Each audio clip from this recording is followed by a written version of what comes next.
Gita kitchen Odia को आपण मानक समस्त को अनेक अनेक स्वागत। मुझे आपण मान सहित शेयर करी पिठार केक। आशा करुँच आपण मानक मोर ये रेसिपीटी भल लगे। जदि भल लगे ताल मो चैनल को लाइक करेंगे, सांग मान सहित निश्चय शेयर करेंगे। आउ जदि मो चैनल नुआ अच्छी ताहले प्लीज मो चैनल को सब्सक्राइब करने को भूलिबेनी। आउ जदि एमती नुआ नुआ वीडियो नोटिफिकेशन चाहूँगी ताहले बेल आइकन को प्रेस करने को भूलिबेनी। एबे चलतु देखिबा आज रेसिपी आउ तार पई कौन कौन मो सामग्री व्यवहार करेछि। पिठार केक प्रस्तुत करने मुझे बिरी चाउल को बहुत भल से धोई नहीं आउ ताकू 4 ରୁ 5 घंटा पर्यंत भिजई रखी थी। आपण मैंने बिरी चाउलटा मापिकी ही नेबे। मु एई कप रे 2 कप चाउल नहीं आउ गोटे कप बिरी आपण मैंने जो थे मापिकी नियंतु। आपण 2 कप चाउल जदि नौचंदी कि 2 ग्लास चाउल नौचंदी ताहले तार अधाटा बिरी निहाती नेबे। एबे हम याकू ग्राइंड करी नबा। एबे मु सबू बिरी चाउल को ग्राइंड करी नहीं देखो आपण मैंने सोदोटा एमती बहलिया ही रखिए जमीती आपण मैंने इडली कि एंडुरी प्रस्तुत करती से भाया आपण मैंने सोदोटा एमती बहलिया रखिले आपण मैंने पिठार जो केक टी प्रस्तुत करेंगे बहुत भल नरम लगे आउ खाइबा को मध्य स्वादिष्ट लगे। एबे एथिरे मु अल्प टिके खाइबा सोडा पकई नौची। आपण मैंने अलगा किछि भी पकेबेनी, बेकिंग पाउडर कि लुण किछि भी पकेबेनी, नचेत आपणकर बिल्कुल भी फुलीबनी सोदुआटा।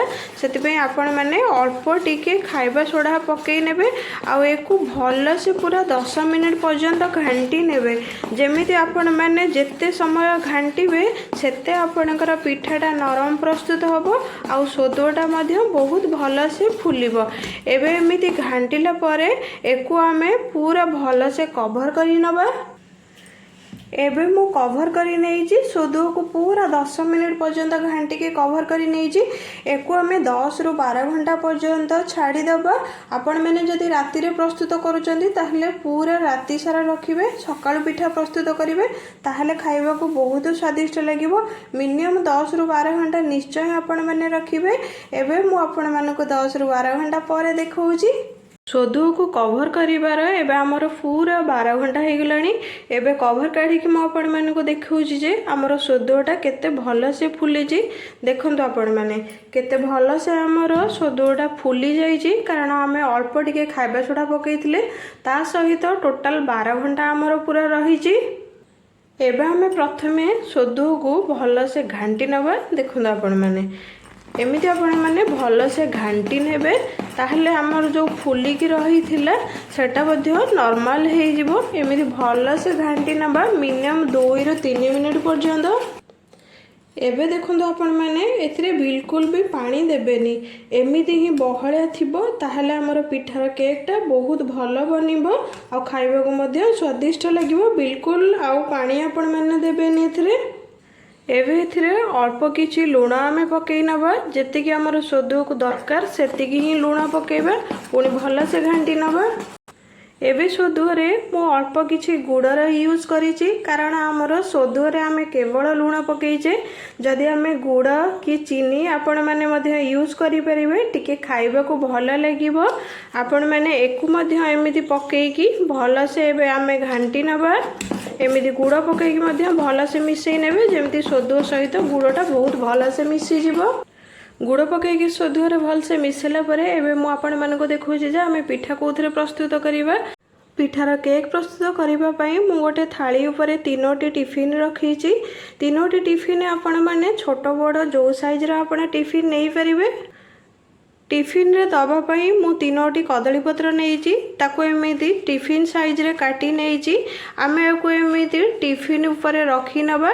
एमिति रखिबा द्वारा हमर जो सोदोटा आमे दबा पिठा केक करिबा सेटा हमको तळु छाड़ीबारे हेल्प करिवो आ आराम से तळु मध्ये छाड़ी जिवो, बिल्कुल भी किछि लागिबनी। देखंतु आपण माने एमिति कदली पत्र निहाती यूज करिवे। एबे आमे जो सोदू रखी थिले आ ऊपर देई नबा। आपण मैंने डंकी साहाय्य रे धीरे धीरे करिकी अल्प अल्प देबे। आपण मैंने बिल्कुल भी पूरा टिफिन की फुल करी देबेनी। ଏବେ ଦେଖନ୍ତୁ ଆପଣ ମାନେ ମୁଁ ସୋଦୁଅକୁ ଦେଇ ନେଇଛି। ସୋଦୁଅକୁ ଦେଲା ପରେ ଆପଣ ମାନେ ଦେଖିବେ ଯେ ଆପଣଙ୍କର ଉପରୁ ମଧ୍ୟ ଅଳ୍ପ କିଛି ଫାଙ୍କା ରହିବା ଦରକାର, କାରଣ ଆମର ଫୁଲିବ ପିଠାଟା। ତ ସେଥିପାଇଁ ଆପଣ ମାନେ ଅଳ୍ପ ଟିକେ ଫାଙ୍କା ରଖିକି ଆପଣ ମାନେ ସୋଦୁଅଟା ଦେବେ, ତାହେଲେ ଆପଣଙ୍କର ପିଠାର ସେପ୍ଟା ମଧ୍ୟ ବହୁତ ଭଲ ଆସିବ। ଏବେ ମୁଁ ଅଳ୍ପ କିଛି ଟୁଟି ଫ୍ରୁଟି ନେଇଛି, ଆ ଉପରେ ଦେଇ ନେଉଛି। ଆପଣମାନେ ଯେକୌଣସି ଡ୍ରାଏ ଫ୍ରୁଟ୍ ମଧ୍ୟ ଦେଇପାରିବେ, ସେଟା ମଧ୍ୟ ଖାଇବାକୁ ସ୍ୱାଦିଷ୍ଟ ଲାଗିଥାଏ। ଏବେ ମୁଁ ଏଥିରେ ଗୋଟେ ଫାଳର ନଡ଼ିଆ ୟୁଜ୍ କରିଛି, କାରଣ ଏଇଟା ମୁଁ ନଡ଼ିଆ ପୁର ବ୍ୟବହାର କରିଛି। ଆପଣମାନେ ନଡ଼ିଆ ପୁରର ରେସିପି ଯଦି ଦେଖିବା ପାଇଁ ଚାହାନ୍ତି ତାହେଲେ ମୋ ଚ୍ୟାନେଲରେ ଲିଙ୍କ୍ ମୁଁ ଦେଇନେବି, ଆପଣମାନେ ଦେଖିନେବେ। ନଡ଼ିଆ ପୁର ଦେବା ଦ୍ୱାରା ଆମର ପିଠାର କେକ୍ଟା ବହୁତ ସ୍ୱାଦିଷ୍ଟ ଲାଗିଥାଏ। ଏବେ ନଡ଼ିଆ ପୁରକୁ ମଧ୍ୟ ଆମେ ଏମିତି ଉପରେ ସ୍ପ୍ରେଡ୍ କରିକି ଦେଇନେବା। ନଡ଼ିଆ ପୁର ଟୁଟି ଫ୍ରୁଟି ମୁଁ ଏବେ ଦେଇ ସାରିଛି। ଏବେ ଆପରେ ପ୍ରୋସେସଟା ମୁଁ ଆପଣମାନଙ୍କୁ ଦେଖେଇ ନେଉଛି। ମୁଁ ଏଠି ପିଠାର କେକ୍କୁ ସିଝେଇବା ପାଇଁ ମୁଁ ଇଟିଲ୍ ଛାଞ୍ଚର ବ୍ୟବହାର କରିଛି। ଇଟିଲ୍ ଛାଞ୍ଚରେ ମୁଁ ପାଣି ନେଇଛି। ଏବେ ଇଟିଲ୍ ଛାଞ୍ଚର ଉପରେ ମୁଁ ଯେଉଁ ଥାଳିରେ ରଖିଥିଲି ପିଠା କେକ୍ ପ୍ରସ୍ତୁତ କରିବା ପାଇଁ ତାକୁ ରଖି ନେଇଛି। ଏବେ ଆମେ ଏହାକୁ କଭର କରି ନେବା। ମିନିମମ୍ 20ରୁ 25 ମିନିଟ୍ ପର୍ଯ୍ୟନ୍ତ ଆମେ ସିଝେଇବା ହାଇ ଫ୍ଲେମ୍ରେ। ଏବେ ମୁଁ ଗ୍ୟାସ୍କୁ ଅନ୍ କରି ନେଇଛି, ପୁରା ହାଇ ଫ୍ଲେମ୍ରେ ମୁଁ ରଖିଛି। ଆମେ ପୁରା ହାଇ ଫ୍ଲେମ୍ରେ 25 ମିନିଟ୍ ପର୍ଯ୍ୟନ୍ତ ଗ୍ୟାସ୍କୁ ରଖିବା। ଆଉ ତାପରେ ମୁଁ ଆପଣମାନଙ୍କୁ ଦେଖେଇବି ଯେ ଆମର ପିଠାର କେକ୍ଟା ପୁରା ଭଲସେ ହେଇଯାଇଥିବ।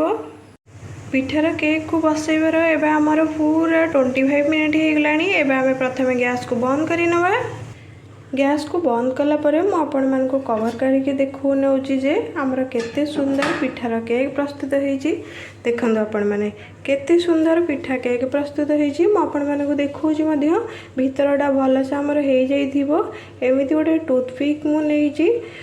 ଦେଖନ୍ତୁ ଆପଣମାନେ ଯେଉଁଠିକି ବି ଟ୍ୟାପ୍ କରିବା ଆମେ, ଏଥିରେ ବିଲକୁଲ ବି କିଛି ବି ଲାଗୁନି। ଦେଖନ୍ତୁ ଆର କେକ୍ଟା ମଧ୍ୟ ଦେଖାଉଛି।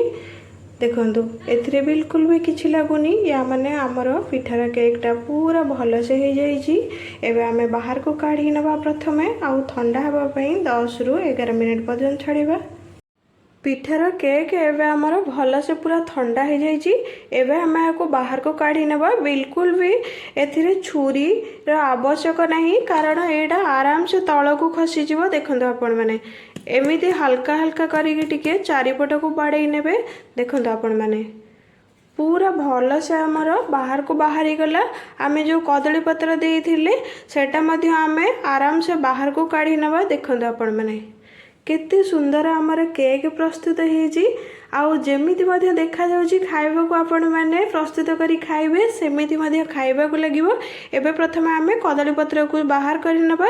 ଦେଖନ୍ତୁ ଆପଣମାନେ ଏମିତି ଧୀରେ ଧୀରେ କରିକି କଦଳୀପତ୍ର ସବୁକୁ ବାହାର କରି ନେବେ, ନଚେତ୍ ପିଠା ଭାଙ୍ଗିଯିବ। ସେଥିପାଇଁ ଧୀରେ ଧୀରେ କରିକି କାଢ଼ିବେ।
एबे आपण माने देखंतु मु कदली पत्र सब को मध्य बाहर करी नेइची।